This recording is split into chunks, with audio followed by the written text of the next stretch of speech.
ito yung magnanakaw ng garden ko. I'm just kidding. This is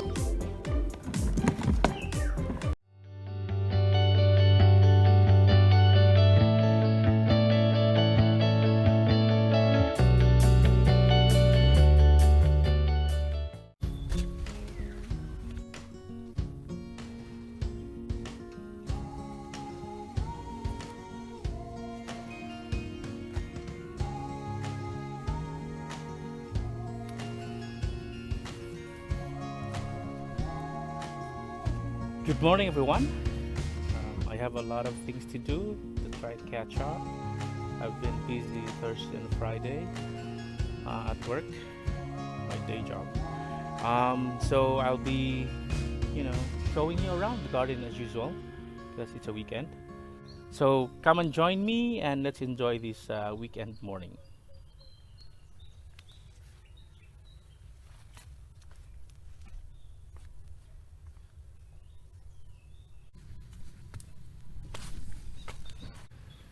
So this is the okra bed where I planted 4 okra with a distance of about a meter from each plant. As of today, marami na po tayong okra na kailangang i-harvest. So some I think are a little over mature, but let's see.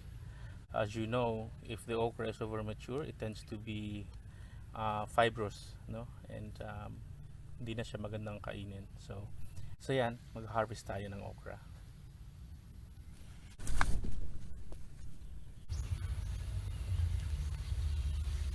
Andito tayo sa tomato bed. Nasabi ko na kanina, we have a lot of tomatoes na nag-ripened and we need to harvest. So I'm not sure if you can see, may mga yellow tomatoes na tayo, and because of pest pressure, I prefer to harvest my tomatoes when they start to yellow rather than wait for them to become red on the plant itself. I know it's much better sana, but I don't want the insects eating ahead of me. So harvest ko na siya when they're yellow and just let it fully ripen on the shelf dun sa kitchen namin. So yeah, so let's do some harvesting ng ating mga tomatoes.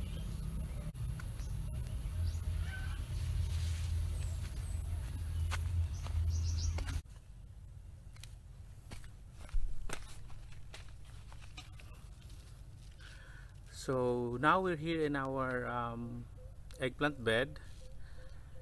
I'm not sure if I have mentioned it already, but I think I did in my very first video. But in this bed I have 8 eggplants. 1, 2, 3, 4, 5, 6, 7. Well, 7 I should say. It's 7 eggplants, and yeah, really happy as usual with this Morena F1 variety of east-west seed. It's quite vigorous and produce quite a lot of eggplants. Really happy. Harvest tayo ng eggplants. Itong eggplants parang okra din ito. In a span of 2 to 3 days pag hindi mo siya ma-harvest in time, pag ma-mature siya. So what happens naman with the eggplant, it kind of hardens when it's over mature, and the seeds becomes bigger obviously, and hindi siya maganda sa palate. It's the texture of the eggplant changes, no? So maganda talaga if you harvest it on time. So yeah, let's harvest some eggplant po.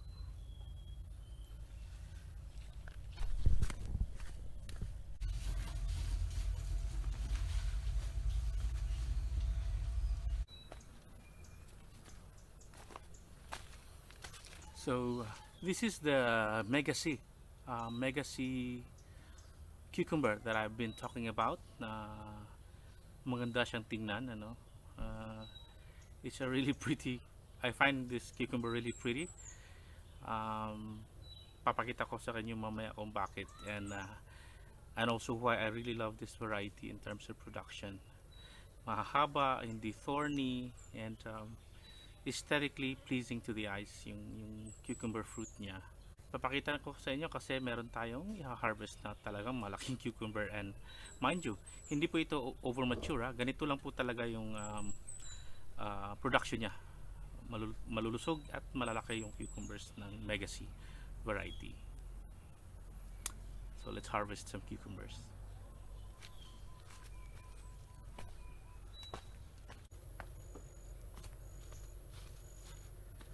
Ito naman yung ating bush bean variety. This is from Ramgo, by the way. I discovered this variety lately, and ever since I did, pinagpatuloy ko na siya. Ito na lang yung klase ng string beans that I grow, because it doesn't, as you can see, marami siyang bunga. It has a lot of beans, pero it's not really called just wild in terms of growing. Talagang manageable po siya. It's prioritizing more on the production of the beans rather than all the leaves and tendrils and stuff. So kaya I really like this one, kasi I'm able to plant the beans and other plants as well, kasi in my experience the other varieties, they tend to take over an entire bed. So that's why I preferred ever since this variety. So ngayon mag-harvest tayo. As you can see, meron na tayo kailangan i-harvest po. Yan o.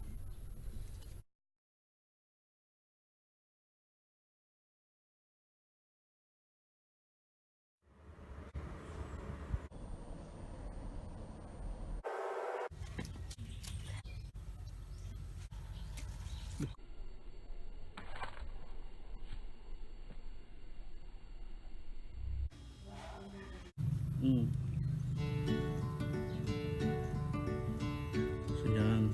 Ito yung magnanakaw ng garden ko. I'm just kidding. This is Mrs. Wife. All she does is harvest my vegetables. Fresh tomatoes. I do all the growing. She does all the harvesting, to be honest. Thank you there. So yeah, Mrs. Wife is harvesting a lot of tomatoes. As I told you, we'll be doing some harvest, but this is the culprit. This is the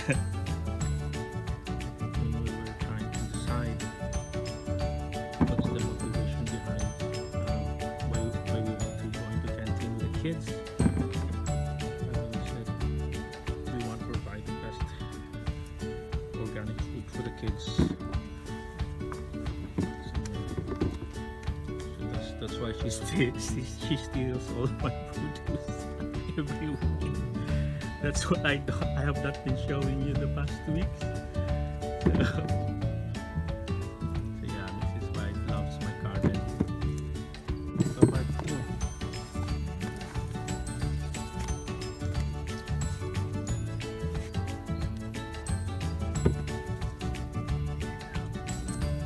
Right.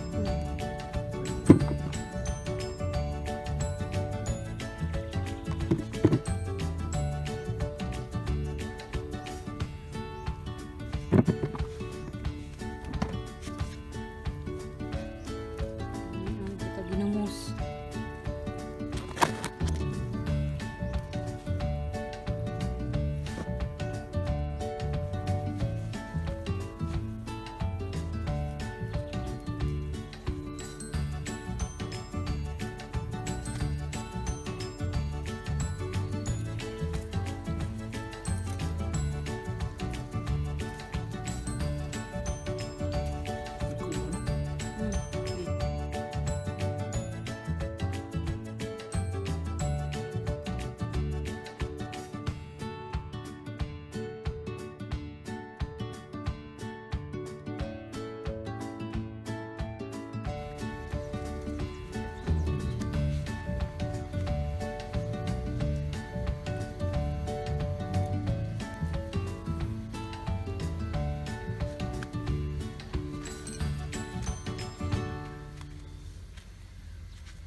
Nilagang puchero. Wow, we'll be having puchero, guys.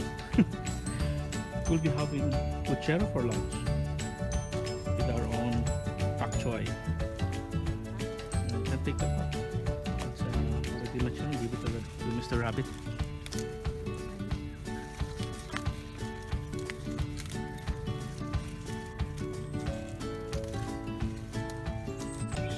that was storm signal Mrs. Wife who wiped out all the ripe cucumbers. She's really happy, by the way. So yeah, she helped me out so far as harvesting concerned. She's busy with the canteen and the kids. Yeah, so as you can see, wala na tayo masyadong mga ripe tomatoes. Next weekend, meron na naman tayong i-harvest na tomatoes.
Pikas.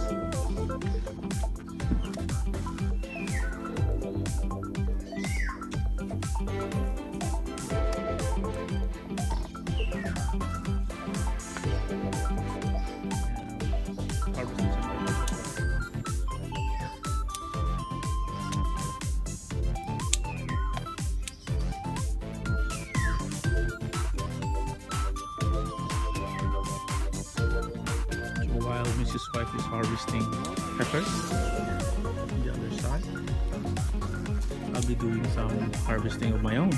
I'll be harvesting the beans.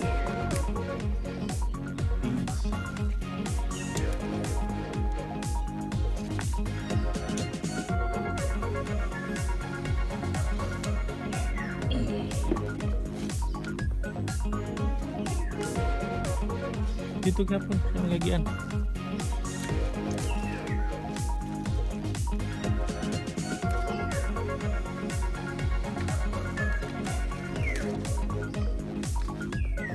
Iwasan na lang yung buwang.